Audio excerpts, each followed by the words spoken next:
Hello friends, தினம் ஒரு சிறுகதை தொகுப்புல இன்னைக்கு நம்ம என்ன கதை பார்க்க போறோம்னு பார்த்தீங்கன்னா, குறுக்கில் பேசி துன்புற்ற குரங்கு. வாங்க ஃப்ரெண்ட்ஸ், கதைக்குள்ள போலாம். மதுரைங்கிற மாநகர்ல பத்திரசேனன்கிற ஒரு அரசன் இருந்தான். அவனோட மகள் பார்த்தீங்க அப்படின்னா ரொம்ப ரொம்ப அழகான ஒரு பொண்ணு. அழகுலையும் சரி, அறிவுலையும் சரி, அவளை மிஞ்ச அந்த மதுரை மாநகரத்துல வேற பெண்மணிகளே கிடையாது.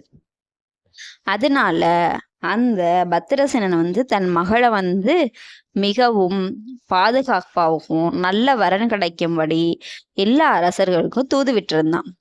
இதை தெரிஞ்ச ஒரு அரக்கன் என்ன பண்ணான் அப்படின்னா, இவ்வளவு அழகும் அறிவும் உள்ள ஒரு பொண்ணு தனக்கு தான் மனைவி ஆகணும்னு சொல்லி நினைச்சு அந்த பத்திரசேனன்கிற அரசனோட மகளை நம்ம எப்படியாச்சும் கைப்பற்றிடணும், அவளை எப்படியாச்சும் நம்ம தூக்கிட்டு நம்ம அரச குலத்துல வச்சு நம்ம அவளை கல்யாணம் பண்ணிக்கணும் அப்படின்னு சொல்லி ஒரு அரக்கனுக்கு ஒரு ஆசை வந்துருச்சு. இதனால அந்த அரக்கன் என்ன பண்ணா அப்படின்னா, அவங்களோட பொண்ணை தேடி மதுரை மாநகரத்துக்கு வந்தான். அங்க பாத்தீங்க அப்படின்னா, அந்த பத்திரசேனனுடைய பொண்ணோட பேரு ரத்தினவதி. அந்த ஊர் மக்கள் எல்லாம் ரத்தினவதியை பத்தி ரொம்பவும் நெகிழ்ச்சியா பேசுறாங்க. ரத்தினவதியோட அழகுக்கும் அவருடைய பொறுமைக்கும் அவருடைய தானம் கொடுக்கிற சிறப்புக்கும் அளவே இல்லை அப்படின்னு சொல்லிட்டு ரொம்ப பெருமையா பேசுவோம். இன்னும் அந்த அரக்கனுக்கு சந்தோஷம் தாங்க முடியல. எப்படியாச்சும் இந்த ரத்தினவதியை நம்மளுடைய அரசர் குல தலைவியா நியமிக்கணும் அப்படின்னு சொல்லிட்டு ரொம்பவும் ஆசை வந்துருச்சு. அப்படி இருக்கும்போது அரக்கர்கள் எந்த நேரம் வேணாலும் எப்படி வேணும்னாலும் அவங்களுடைய உருவத்தை மாற்றக்கூடிய ஒரு சக்தி அவங்களுக்கு உண்டு. நேரா அந்த அரண்மனைக்கு போய் அந்த அரக்கன் தான் மிகவும் இளமையானவங்க மாதிரி காமிச்சிட்டு, நம்ம எப்படியாச்சும் ரத்தினவதியோட மனசை நம்ம கலைச்சி நம்ம கூட கூட்டிட்டு போயிடணும் அப்படின்னு சொல்லி அவன் யோசிச்சான். ஆனா ரத்தினவதிக்கு அதுக்கு நாளே ஒரு கனவு வந்துச்சு. அந்த கனவு என்ன வந்துச்சு அப்படின்னா, யாரோ ஒரு அரக்கரோ ஒரு தீயவரோ இவளை கடத்திட்டு போற மாதிரியும், அதுல இருந்து இவன் விடுபடுற மாதிரியும் ஒரு அசரீரி சொல்ற மாதிரி இவளுக்கு ஒரு கனவு வந்துச்சு. அப்போ ரத்தினவதி டெய்லி கோயிலுக்கு போயிட்டு தான தர்மம் செஞ்சுட்டு தன்னுடைய மாளிகைக்கு வருவா. இந்த அரக்கன் என்ன பண்ணிட்டா அப்படின்னா, இவ வர்றதுக்கு முன்னாடியே அவளுடைய மாளிகையில ஒளிஞ்சிருந்தான். ஆனா இது எதுவுமே ரத்தினவதிக்கு தெரியாது. இது தெரியாத ரத்தினவதி என்ன பண்ணா அப்படின்னா, தன் தோழிகள்கிட்ட தன் மாளிகைக்கு உள்ள வரும்போதே பேசிட்டே வந்தான். தோழிகளே, இந்த மாதிரி என்னை ஒரு அரக்கன் ரொம்ப கவர்ந்து கொண்டு போற மாதிரியும், அவன் என்னை ரொம்ப உருகி காதலிக்கிற மாதிரியும் அப்படின்னு சொல்லிட்டு இந்த மாதிரி ஆக்சுவலி ரத்தினவதி இது கனவுதான் கண்டிருப்பான். இத பத்தி பேசிட்டு இருப்பா அவர்களுடைய தோழிகிட்ட.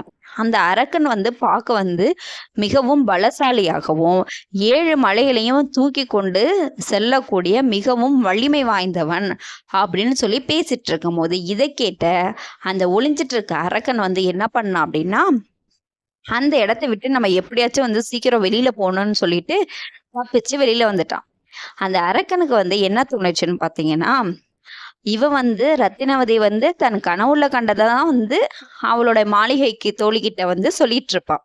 இந்த அரக்கன் என்ன பண்ணிருப்பா அப்படின்னா, நிஜமாவே ரத்தினவதிக்கு ஒரு அரக்கனுக்கும் அவளுக்கும் ஒரு காதல் இருக்கு. அந்த அரக்கன் நம்மளுடைய மிகவும் வலிமைசாலி போல, 7 மலைகளே தூக்குற சக்தி அவனுக்கு இருக்கும் போல அப்படின்னு சொல்லிட்டு மன வேதனையோட அந்த குதிரை லாயத்துக்கு பக்கத்துல வந்துட்டான். அப்போன்னு பாத்தீங்க அப்படின்னா, அவன் அங்க வர நேரம் ஒரு காவல் அதிகாரி குதிரை லாயத்துக்கு குதிரையெல்லாம் நான் எப்படி இருக்குன்னு சொல்லி செக் பண்ண வந்திருப்பாரு. அப்போ அரக்கனா இருந்தா நம்ம மாட்டிப்போன்னு சொல்லிட்டு அவன் டக்குன்னு குதிரையா மாறி இருப்பான். குதிரையா மாறினோடனே அந்த காவலாளியும் பார்த்துட்டு சரி ஓகேன்னு சொல்லி திரும்பி போயிடுவாரு. அந்த நேரம் பார்த்து ஒரு திருடன் எப்போ இந்த குதிரையை வந்து நம்ம வந்து திருடிட்டு போவோம் அப்படின்னு சொல்லி டெய்லியும் பார்த்துட்டே இருப்பான். அந்த காவல் அதிகாரி வந்து சீக்கிரமே வந்துட்டு பார்த்துட்டு போனதுனால இதுதான் சாக்குன்னு சொல்லிட்டு அந்த குதிரை மேல ஏறி அந்த குதிரையை வந்துட்டு விரட்டிட்டு கொண்டுட்டு போயிடுவான். ஆக்சுவலி அந்த குதிரையா மாறி இருந்தது வந்துட்டு குதிரை கிடையாது, அந்த அரக்கன் தான் அந்த குதிரையா மாறி இருந்தான். ஏற்கனவே அந்த அரக்கன் வந்துட்டு தன்னை விட மிகவும் பலசாலியான ஒரு அரக்கன் இருப்பான் அப்படிங்கிற ஒரு மனக்கோட்டையை வந்து அவன் கட்ட ஆரம்பிச்சிட்டான். தன்னோட வந்து ஒரு மிகவும் பலசாலியான ஒரு அரக்கன் இருப்பான். அவன் வந்து ரத்னவதியை வந்துட்டு காதலிக்கிறான். அவன் மிகவும் பலசாலி, அவன் 7 மலையை தூக்குற அளவுக்கு கூட பலசாலி அப்படின்னு சொல்லிட்டு அதை அப்படியே யோசிச்சு தன்னை தானே வந்துட்டு தாங்கிட்ட எந்த பலமும் இல்ல, அவன் தான் ரொம்ப பலசாலிங்கிற மாதிரி அது ஒரே விஷயத்த வந்து யோசிக்க அதோட பலம் எல்லாமே வந்துட்டு அதுக்கு வந்து குறைஞ்சிட்டே வந்துருச்சு. இதுக்கிடையில இந்த திருடன் வந்து அந்த குதிரையை திருடுறதுனால இந்த குதிரை வந்து எடக்கு முடக்கா வந்துட்டு ஆரம்பிச்சிருச்சு. அந்த திருடன் வந்து என்னன்னா 4 அடி சவுக்கால 4 அடி கொடுக்கவும் இந்த அரக்கன் வந்து பயந்து போய் வலி தாங்க முடியாம இந்த மனிதன் வந்து நம்மளை விட மிகவும் பலசாலியா இருப்பான் போல நினைச்சு ரொம்ப ஃபாஸ்டா ஓட ஆரம்பிச்சிருச்சு. இப்படி ஓடிட்டு இருக்கும்போது ஒரு ஆலமரத்துல இந்த திருடனுக்கு வந்து என்ன பயம் வந்துச்சு அப்படின்னா, ஆகா இந்த குதிரை வந்துட்டு மிகவும் வலிமை வாய்ந்த குதிரை போல, இத வந்து நம்மளால வந்துட்டு என்ன பண்ண முடியாது அப்படின்னா ஓட்டிட்டு போக முடியாது போல, இது வந்து மிகவும் வந்து ஆபத்தா போகுது, ரொம்பவும் ஃபாஸ்டா போகுதுன்னு நினைச்சு அந்த ஆலமர விழுதுல வந்துட்டு ஒரு விழுத வந்து நல்லா பற்றி கொண்டு அந்த குதிரையில இருந்து தப்பிச்சிருவான். அப்போ அந்த குதிரையில இருந்த அந்த ஆலமரத்துல இருந்த ஒரு குரங்க வந்து என்ன பண்ணுச்சு அப்படின்னு பாத்தீங்கன்னா, ஏ குதிரையா மாறி இருக்க அரக்கனே, உனக்கு வந்து நான் மனிதர்களை பார்த்தா நீ வந்து பயப்படுற, இதுவா உன்னுடைய பலம் அப்படின்னு சொல்லி ஏளனம் பண்ணுச்சு. அந்த குதிரையில போயிட்டு இருக்க அரக்கனை காப்பாத்தணுங்கிறதுக்காக தான் அந்த குரங்கு வந்து இப்படி வந்து சொன்னிச்சு. ஆனா இது வந்து இந்த குரங்கு வந்து இப்படி சொல்றதுனால யதார்த்தமா அந்த திருடன் வந்து அந்த ஆலமரத்தோட விழுத பிடிக்கிறதுக்கு பதிலா அதோட வாழை பிடிச்சி இழுக்கவும் அது வெயிட்டும் வலியும் தாங்காம கத்திக்கிட்டு ஓடுச்சு அந்த குரங்கு. இந்த குரங்கு சப்தத்தையும் இதையும் கேட்ட அந்த அரக்கன் வந்து குதிரையா மாறி இருக்க அரக்கன் வந்து என்ன நினைச்சிருச்சு அப்படின்னா, ஆகா தனக்கு தான் ஏதோ ஒரு ஆபத்து வந்துருச்சுன்னு சொல்லிட்டு தலை தெறிக்க ஓடி போயிருச்சு. அந்த திருடனும் அந்த குதிரைகிட்ட இருந்து நம்ம தப்பிச்சோம் பொழைச்சோம்னு சொல்லிட்டு அவனும் வீடு திரும்பிட்டான். ஓகே ஃப்ரெண்ட்ஸ், இந்த கதையில இருந்து நமக்கு என்ன தெரியுது?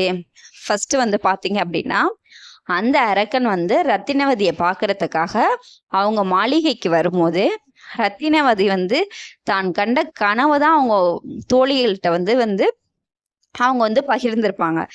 இதை கேட்ட எந்த அரக்கன் வந்து என்ன நினைச்சிருக்கோம் அப்படின்னா, தன்னை விட ஒரு பலசாலி இருப்பதாகவும் அப்படி இப்படின்னு சொல்லி அதுவே ஒரு மனக்கோட்டை கட்டி அது வந்து என்ன பண்ணுச்சு அப்படின்னா வெளியில குதிரையா மாறிடுச்சு. இந்த குதிரையா மாறின இந்த அரக்கன் வந்து என்னன்னா ஒரு மனிதன்ட்டாகப்பட்டு அவன் வந்து திருடிட்டு போய் அவனை காப்பாத்தணும், அந்த அரக்கனாகி அவனை காப்பாத்தணும்னு நினைச்ச அந்த குரங்க வந்து என்ன பண்ணுச்சு அப்படின்னா அந்த அரக்கனுக்காக சப்போர்ட் பேசும்போது அந்த மனிதன் வந்து ஆலமர விழுதுன்னு நினைச்சு அதோடைய வாழை பிடிச்சி தொங்கும் போது தேவையில்லாம அந்த குரங்கு வந்து மாட்டிடுச்சு. இதுல இருந்து என்ன தெரியுது? இந்த சம்பவம் நடக்கிறதுக்கும் அந்த குரங்குக்கும் சம்பந்தமே இல்லாத ஒரு விஷயத்துல வந்துட்டு தலை கொடுத்ததுனால அந்த குரங்குக்கும் தேவையில்லாத வேதனை வந்து பட்டு போச்சு. இது மாதிரிதான் ஃப்ரெண்ட்ஸ், நமக்கு தேவையான விஷயத்துல மட்டும்தான் நம்ம தலையிடணும், தேவையில்லாத விஷயத்துல வந்து நம்ம எப்போதுமே தலையிடக்கூடாது. ஓகே ஃப்ரெண்ட்ஸ், இந்த கதை உங்களுக்கு பிடிச்சிருந்துச்சு அப்படின்னா லைக் பண்ணுங்கள், சப்ஸ்கிரைப் பண்ணுங்கள். தேங்க்யூ ஃபார் யுவர் வாட்சிங்.